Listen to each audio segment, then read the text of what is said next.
1월 10일 주일 예배를 거룩하신 하나님께 드리겠습니다.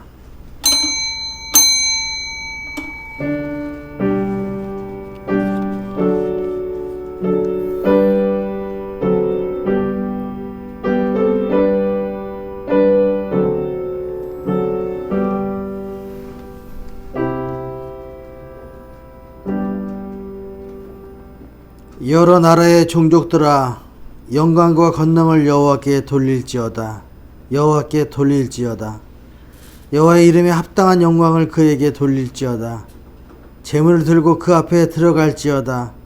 아름답고 거룩한 곳으로 여호와께 경배할지어다. 거룩하고 자비로우신 하나님, 아무런 죄가 없으셨으나 성부 하나님의 뜻을 이루기 위하여 세례를 받으셨던 예수님을 묵상합니다. 예수님께서 순종하셨던 것과 같이 저희들도 오직 하나님께만 순종하는 마음으로 이 예배를 드리오니 기쁘게 받아 주옵소서.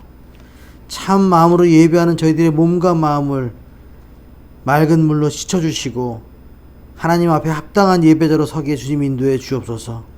감사드리며 예수님의 이름으로 기원하옵나이다. 아멘.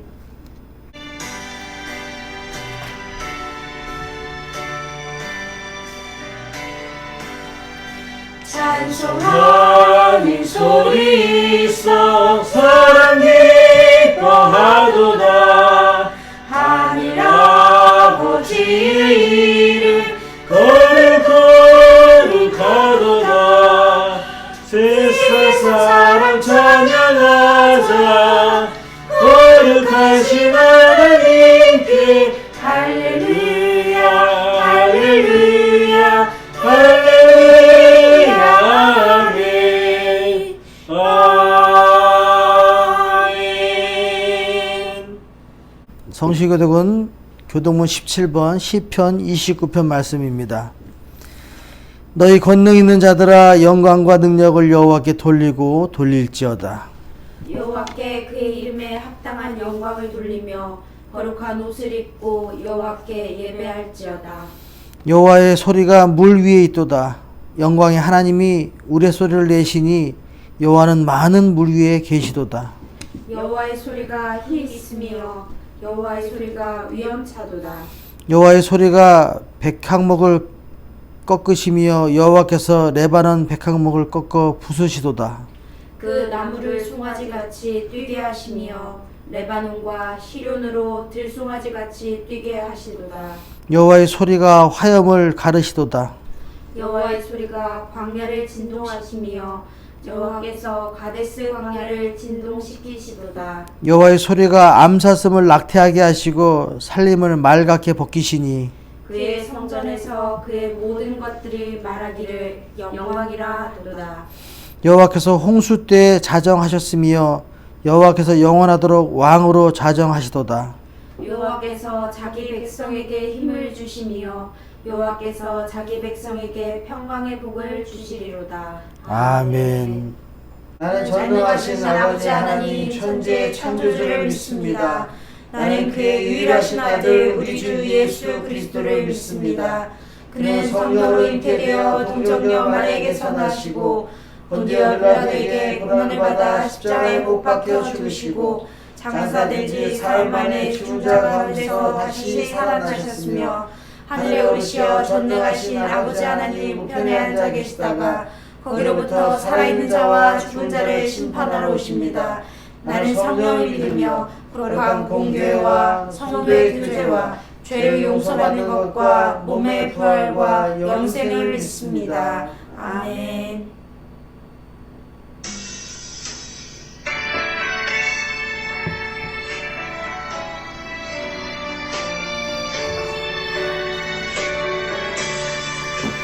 내 모든 시험 무거운 짐을 주 예수 앞에 아뢰이며 근심에 쌓인 날 돌아보사 내 근심 모두 맡으시네. 무거운 짐을 어루지고 달리다 못해 쓰러질 때 불쌍히 여겨 주님 은혜 주님 오직 예수 내 모든 괴로움 닥치는 환난 주 예수 앞에 아뢰이며 주께서 친히 날 구해주사 넓으신 사랑 베푸시네 무거운 짐을 나홀로 지고 견디다 못해 쓰러질 때 불쌍히 여겨 구원해 주리 은혜 주리 오직 예수 내 짐이 점점 무거워질 때 주 예수 앞에 아뢰이며 주께서 친히 날 구해주사 늙으신 짐을 져주시네 무거운 짐을 나홀로 지고 견디다 못해 쓰러질 때 불쌍히 여겨 구원해 주리 은혜 주리 오직 예수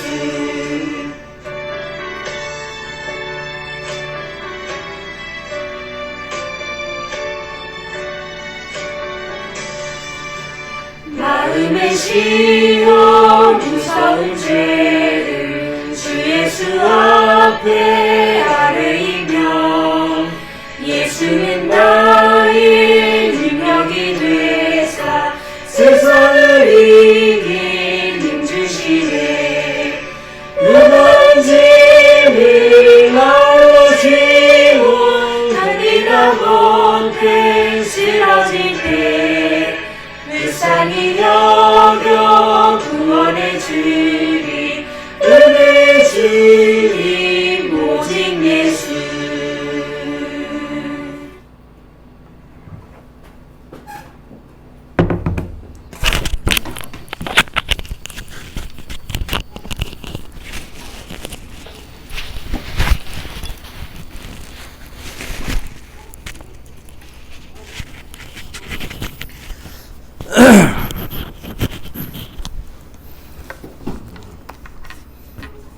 기도하시겠습니다.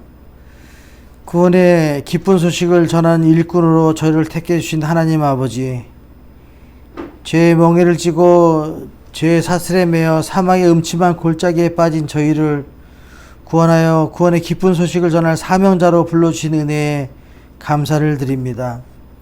주님, 이 시간 우리의 죄를 고백합니다. 한 주간도 육신의 만족을 위하여 방탕하고 쾌락 중에 살았으며 그것이 사망으로 내딛는 길인 줄을 몰랐습니다. 내 뜻만을 고집하며 내 마음대로 불순종하며 살았던 지난날의 죄를 용서해 주옵소서. 이제부터는 저희들도 예수님을 본받아 하나님의 뜻을 이루며 하나님의 영광을 드러내는 삶을 살게 주님 인도해 주옵소서. 삶의 문제를 들고 나와 전능하신 주님의 손길로 해결받고 싶어 나온 성도들이 말씀 안에서 응답의 기쁨을 발견하게 주님 인도해 주옵소서. 코로나19로 너무나 힘들어하는 경제적 어려움을 속히 해결해 주옵소서. 어린아이와 노약자 등 사회 취약계층과 소상공인들의 삶을 안전하게 지켜주옵소서. 코로나19로 인하여 각 교회의 사역과 성도들의 신앙생활이 위축되지 않게 하시고 주어진 상황 속에서 최선을 다하여 하나님께 영광을 올려드릴 수 있는 담대함을 허락하여 주옵소서. 이 모든 상황을 보시고 계신 하나님께 기도하게 하옵소서. 그래서 하나님이 직접 해결해 주실 줄 저희를 믿습니다. 우리들에게 가라 말씀하시는 하나님의 말씀에 담대히 응답하게 하시고 하나님을 사랑하는 마음으로 이웃을 사랑하는 마음도 주옵소서. 주님의 사랑을 전해 어렵고 힘든 이 모든 상황에서 넉넉히 이기게 주님 인도해 주옵소서.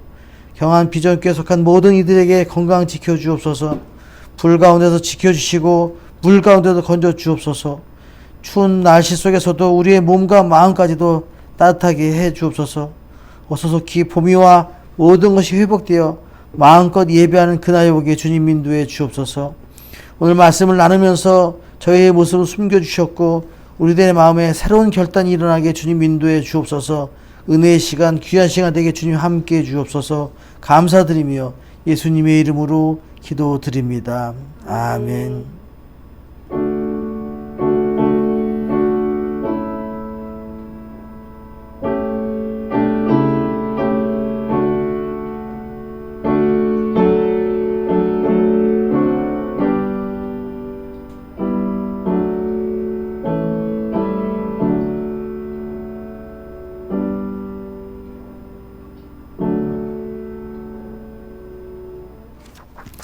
회복시키시는 하나님, 오늘 우리에게 주신 말씀은 출애굽기 3장 7절에서부터 12절까지 말씀입니다. 여호와께서 이르시되 내가 애굽에 있는 내 백성의 고통을 분명히 보고 그들이 그들의 감독자로 말미암아 부르짖음을 듣고 그 근심을 알고 내가 내려가서 그들을 애굽의 손에서 건져내고 그들을 그 땅에서 인도하여 아름답고 광대한 땅, 젖과 꿀이 흐르는 땅, 곧 가나안 족속, 헷 족속, 아모리 족속, 브리스 족속, 히위 족속, 여부스 족속의 지방에 데려가려 하노라. 이제 가라. 이스라엘 자손의 부르짖음이 내게 달하고 애굽 사람이 그들을 괴롭히는 학대도 내가 보았으니 이제 내가 너로 바로에게 보내어 너에게 내 백성 이스라엘 자손을 애굽에서 인도하여 내게 하리라. 모세가 하나님께 아뢰되 내가 누구에게 바로에게 가며 이스라엘 자손을 애굽에서 인도하여 내리이까? 하나님이 이르시되 내가 반드시 너와 함께 있으리라. 내가 그 백성을 애굽에 인도하여 낸 후에 너희가 이 산에서 하나님을 섬기리니 이것이 내가 너를 보낸 증거니라. 아멘.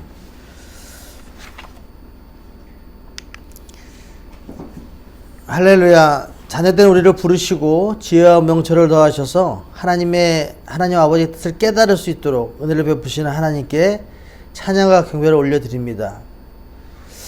오늘 청년을 만났더니 그 청년이 이렇게 얘기합니다. 이렇게 될지 누가 알았겠습니까? 그 얘기가 제 마음속에 늘 맴돌았습니다. 어떻게 지나갔는지 모르게 2020년이 우리 곁에서 떠나가고 말았습니다. 아무도 이렇게 될 줄은 몰랐습니다. 두세 달 안에 해결될 줄 알았지만 잡힐 것 같았던 증가세도 또 확산되고 겨울에 또 대유행이 오면서 어렵고 힘든 상황들을 아직도 1년이 넘도록 겪고 있습니다. 이렇게 방역이 잘 안 되고 힘들어하는 것은 인간의 욕망이 자리 잡고 있기 때문입니다. 사회적 탐욕과 개인의 욕망이 어우러져서 이 욕망 때문에 방역이 더 잘 안 되고 힘들어지는 것 같습니다. 우리는 누구를 지적하기보다는 자신을 살펴야 합니다. 얼마나 부끄러운 욕망들이 내 속에 사납게 끓고 있는지. 우리는 작은 유혹 앞에서는 굉장히 자유로운 척하지만 압도적인 이익이 걸린 큰 유혹 앞에서는 쉽게 무너지는 모습을 볼 수 있습니다. 인간들이 그토록 내세우고 있던 이 양심, 이성 이런 것들은 욕망 앞에서 무력합니다.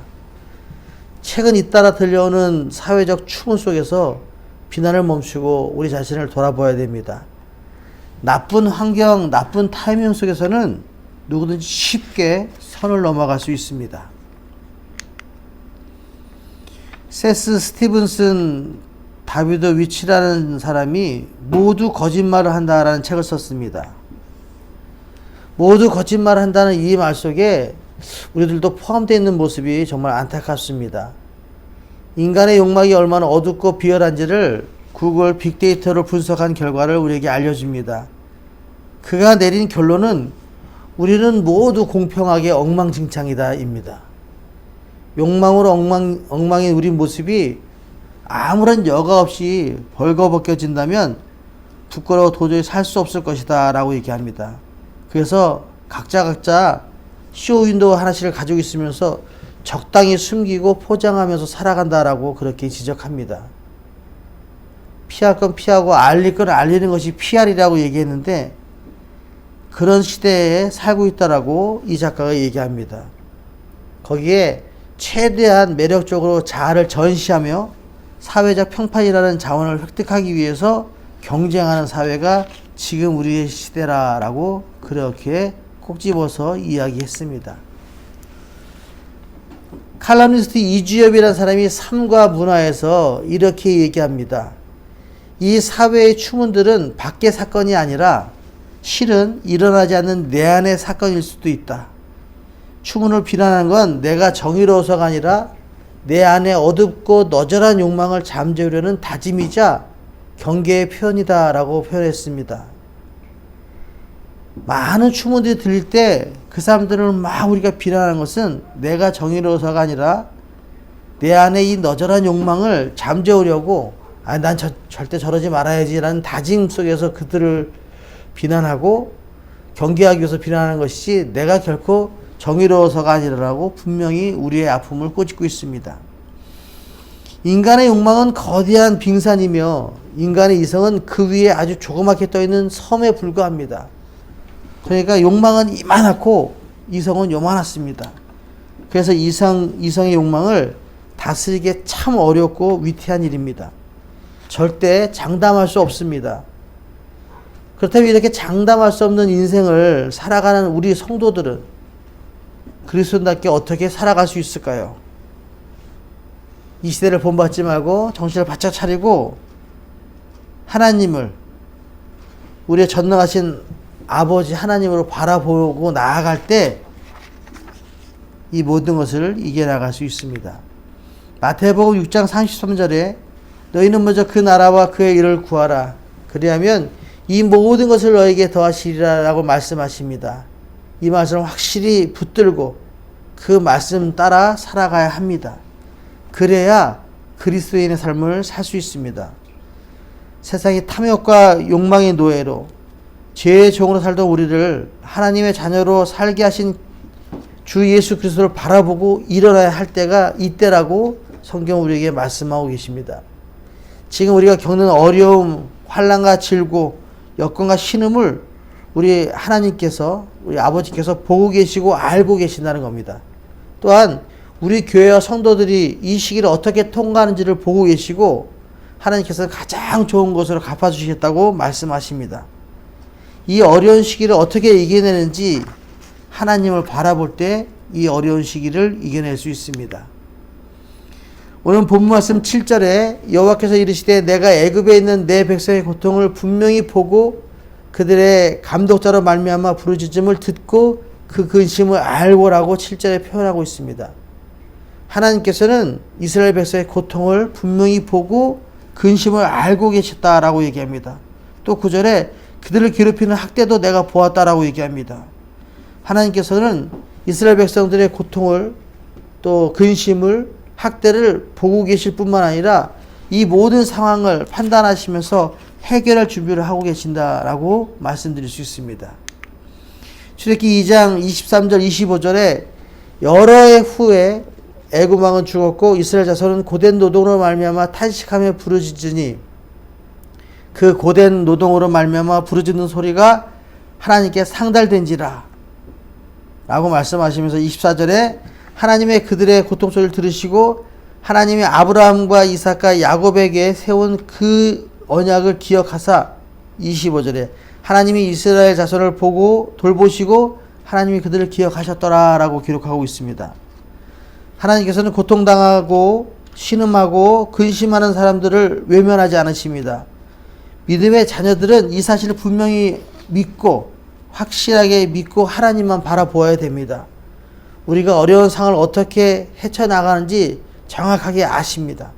두려움과 염려, 불안 가운데 안절부절하는지 아니면 주저앉아 있는지 아니면 뒤로 물러가 있는지 보고 계시고 알고 계신다라고 분명히 하나님은 우리에게 말씀하고 계십니다. 하나님은 학대를 당하며 고통 가운데 신음하는 이스라엘 백성들을 구원하기 위해서 모세를 부르셨습니다. 그런데 왜 하필이면 인생의 전성기를 다 지난 80세 노인을 부르셔서 이 어려운 일을 부탁하셨을까요?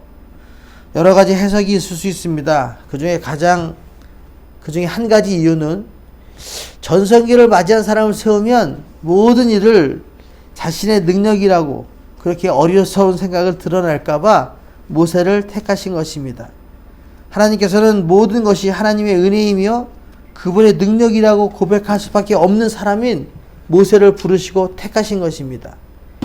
오직 하나님의 능력으로 이루어진 일을 드러내기 위함입니다. 하나님의 열심히 하신 이름을 증거하기 위한 일이라고 성경은 우리에게 말씀하고 계십니다. 8절에 보니까 내가 내려가서라고 말씀하십니다. 이 말씀은 하나님께서 직접 하시겠다 이런 얘기입니다. 내가 내려가서 그 이스라엘 백성들의 고통들, 근심들, 학대를 내가 다 보고 들었으니까 이제 내가 내려가서 그들을 애굽의 손에서 건져내고 그들을 그 땅에서 인도하여 아름답고 광대한 땅, 젖과 꿀이 흐르는 땅, 곧 가나안 족속, 이렇게 여러 가지 족속으로 내가 데려가겠다라고 말씀하시는 거예요. 하나님께서는 그들을 건져내셨고 그들을 인도하시고 아름답고 광대한 땅, 젖과 꿀이 흐르는 땅으로 내가 데려가겠다라고 말씀하시면서 직접 하나님의 손으로 하시겠다는 겁니다. 내가 내려가서 남한테 부탁하는 것이 아니라 위탁하는 것이 아니라 내가 내려가서 해결하겠다라고 말씀하시는 모습이 내가 내려가서입니다. 애굽은 참 좋은 땅입니다. 모든 것이 풍성했습니다. 그 땅에서 인정받고 존경받고 자신의 권리를 마음껏 행사할 수 있는 사람, 그런 사람에게 애굽은 참 좋은 곳이었습니다. 또한 그곳은 꿈을 이룰 수 있는 그런 땅이었습니다. 인간의 욕망을 채우는데 필요한 것이 모두 다 넉넉한 그런 애굽 땅이었습니다. 그러나 그 땅에서 노예처럼 살아야 했던 이스라엘 백성에게 그 땅은 저주의 땅이었습니다. 오늘 우리 대한민국도 마찬가지입니다. 어떤 사람에게 이곳은 꿈을 이루는 땅이지만 어떤 사람에게는 저주의 땅일지도 모릅니다. 이주 노동자, 제3세계 외국인, 저들은 현대판 노예처럼 부리는 사람들이 있습니다. 이 사람들이 이렇게 어둡고 어둠 가득한 그런 땅을 만들게 됩니다. 우리는 이를 두려워해야 됩니다. 하나님은 직접 일하시기 때문에 이렇게 억눌리고 고통당하고 울부짖고 근심하고 학대하는 사람들과 함께 하신다는 우리를 깨달아야 됩니다. 우리 하나님 직접 일하십니다. 하나님의 판단과 실행에서 그 어떤 실수도 없습니다. 막을 수도 없습니다. 이 나라를 회복시킬 수 있는 분은 누구입니까? 우리의 일상을 회복시킬 수 있는 분은 누구입니까? 오직 한 분인 하나님밖에 없음을 우리는 분명히 깨닫고 이 순간 하나님께서 내가 내려가서 이 모든 것을 해결하겠다라는 그 말씀을 듣고 우리의 모습을 돌이켜 억눌리고 고통당한 자가 없는 아름다운 나라를 만드는 일에 앞장서야 됩니다. 세 번째, 그러면요, 하나님께서 고통을 들으시고 하나님께서 직접 내려가서 해결하시겠다 말씀하시면서 오늘 9절 말씀 처음에 뭐라고 말씀하시냐면 이제 가라라고 말씀하십니다. 9절 말씀에 이제 가라. 이스라엘 자손의 부르짖음이 내게 달하고 애굽 사람이 그들을 괴롭히는 학대도 내가 보았으니 이제 내가 너로 바로에게 보내어 너에게 내 백성 이스라엘 자손을 애굽에서 인도하여 내게 하리라 라고 말씀하십니다. 하나님께서는요, 내가 너를 바로에게 보낸다, 이제 가라라고 모세에게 말씀하십니다. 이렇게 모세에게 너는 가라라고 얘기했더니 모세가 반문합니다. 11절에 모세가 하나님께 아뢰되 아니 내가 누구에게 바로에게 가며 이스라엘 자손을 애굽에서 인도해 내리까. 그러니까 12절에 하나님께서 또 말씀하시기를 내가 반드시 너와 함께 있으리라. 내가 그 백성을 애굽에서 인도하여 낸 후에 너희가 이 산에서 하나님을 섬기리니 이것이 내가 너를 보낸 증거니라 라고 말씀하십니다. 제가 누구이기에, 내가 무엇이기에, 제가 무슨 능력으로 바로에게 갈 수 있습니까? 라고 얘기할 때 하나님께서는 모세에게 말씀하십니다. 내가 너와 함께 하겠다라고 얘기합니다. 내가 너와 함께해서 이 종된 애굽에서 인도해내서 내가 너희들을 노예에서 회복시켜주겠다라고 말씀하시는데도 불구하고 모세는 두려워합니다. 그럼 왜 모세가 두려워할까요? 애굽의 놀라운 문명 앞에 자신의 모습과 이스라엘 백성을 탁 비춰보니까 너무도 초라한 거예요. 그 모습을 보면서 왜 내가 가야 됩니까? 내가 무슨 능력이 있습니까? 내가 어떻게 이 백성을 해방시킵니까? 라고 변명합니다. 근데 하나님께서는 함께 하시겠다고 얘기합니다. 그런데도 두려움이 없어지지 않습니다. 창조자 하나님의 말씀도 믿어지지가 않는 모습을 보게 됩니다. 이 모세의 두려워하는 모습을 요한일서 4장 18절에 이렇게 표현하면서 우리에게 말씀하십니다. 요한일서 4장 18절 말씀을 함께 읽어보겠습니다. 시작. 사랑 안에 두려움이 없고 온전한 사랑이 두려움을 내쫓나니 두려움에는 형벌이 있음이라. 두려워하는 자는 사랑 안에서 온전히 이루지 못하였느니라. 아멘. 사랑 안에 두려움이 없고 온전한 사랑이 두려움을 내쫓는다는 겁니다. 왜 이 모세 안에 두려움이 있었냐면 그 안에 사랑이 없기 때문입니다. 두려움을 없애는 방법을 신약에서 뭐라고 얘기하냐면 그 안에 사랑을 채우라고 말씀하시는 거예요. 내 안에 두려움이 없어지게 할 수 있는 방법은 내 안에 두려움을 몰아내는 예수님의 사랑을 채워라. 사랑을 채우면 두려움이 없어지고 온전한 사랑을 드러내게 될 것이다 라고 분명히 말씀하고 계십니다. 그 안에 우리들 마음속 안에 사랑이 있으면 두려움이 없습니다. 그러면서 요한일서 4장 20절도 이렇게 말씀하십니다. 누구든지 하나님을 사랑하노라 하고 그 형제를 미워하면 이는 거짓말하는 자니 보는 바 그 형제를 사랑하지 아니하는 자는 보지 못하는 바 하나님을 사랑할 수 없느니라.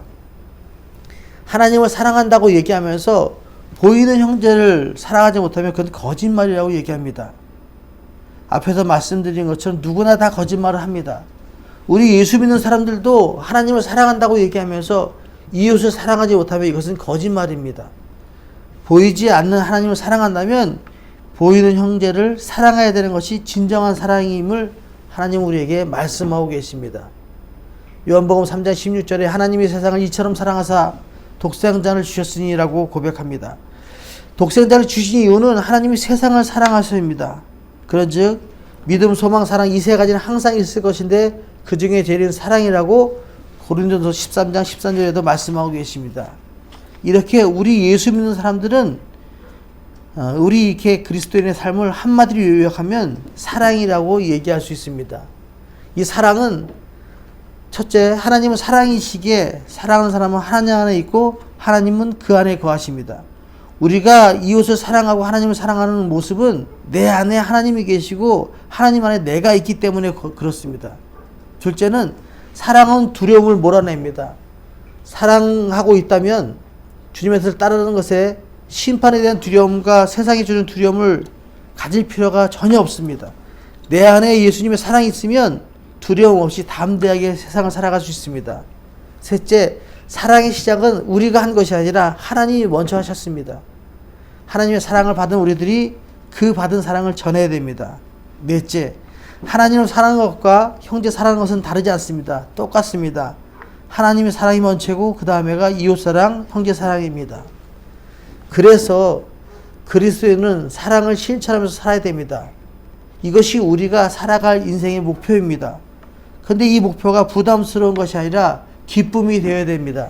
내가 주의 사랑을 전하면서 이게 부담이고 이게 명령이라 부담스러운 것이 아니라 늘 기쁜 모습으로 살아서 하나님께 영광 돌리는 우리 모두가 되어야 됩니다. 이 어려운 시기에 하나님 사랑과 이웃 사랑을 통해서 두려움 없이 이 모든 어려움을 이겨내시기를 소망합니다. 전능하신 하나님께서 우리 교회에게 이렇게 말씀하십니다. 두려움과 불안으로 인해 어찌할 바를 모르고 고통 속에서 신음하는 이 백성들에게 가라 명령하십니다. 하나님의 뜻과 계획을 이루는 통로로서 세상으로 나아가라고 말씀하십니다. 하나님의 사랑과 은혜를 드러내고 하나님 나라의 의를 이루는 일에 쓰임받는 저와 여러분이 되시길 소망합니다. 그러기 위해서는 세상으로 가라 하는 하나님의 말씀에 순종하고 승리하는 우리 모두가 되어야 되겠습니다. 사랑하는 성도 여러분, 우리 모두 한 마음으로 함께 갑시다. 하나님은 사랑이시라고 담대하게 그리고 당당하게 선포할 수 있도록 사랑과 나눔을 실천하면서 그 실천에 동참해야 됩니다. 이 땅을 회복시키는 하나님께서 반드시 우리와 함께 하시겠다고 약속하셨습니다. 이 말씀을 확실히 믿음으로 의지해서 세상에 나아가 우리 모두가 주님의 사랑을 전하는 우리 모두가 되시기를 예수님의 이름으로 축원합니다. 기도하시겠습니다. 사랑과 은혜 하나님 감사합니다. 이스라엘에게 해방과 회복을 이루어내신 하나님을 찬양합니다. 이 세상이 어떻게 될 줄 누가 알았겠습니까? 1년을 코로나에 빼앗겨 힘들어하고 있습니다. 이 모든 두려움과 어려움에서 우리를 해방시켜 주옵소서. 우리나라와 온 인류를 회복시켜 주옵소서. 하나님은 우리의 고통을 아십니다. 그 고통을 해결하기 위해 하나님께서 일하심을 믿습니다. 그리고 우리에게 가라라고 말씀하십니다. 두려움을 없애기 위해 사랑을 가지고 하나님 사랑과 형제 사랑을 세상에 전하게 하옵소서. 선한 영향력을 전파하는 우리 모두가 되게 주님 인도해 주옵소서. 승리하게 하옵소서. 감사드리며 예수님의 이름으로 기도드립니다. 아멘. 축도로 예배를 마치겠습니다. 지금은 우리 주 예수 그리스도의 은혜와 하나님 아버지의 무한하신 사랑과 성령의 감화 감동 역사 교통하심이 회복시키는 하나님을 믿고 세상에 주님의 사랑을 전해 두려움으로부터 코로나로부터 모든 힘든 상황에서 해방된 삶을 살기로 결단하며 세상으로 나아가는 예배하는 모든 성도들과 그들의 가정과 경안 비전교회 위에 영원히 함께 하시기를 예수님의 이름으로 축원하옵나이다. 아멘.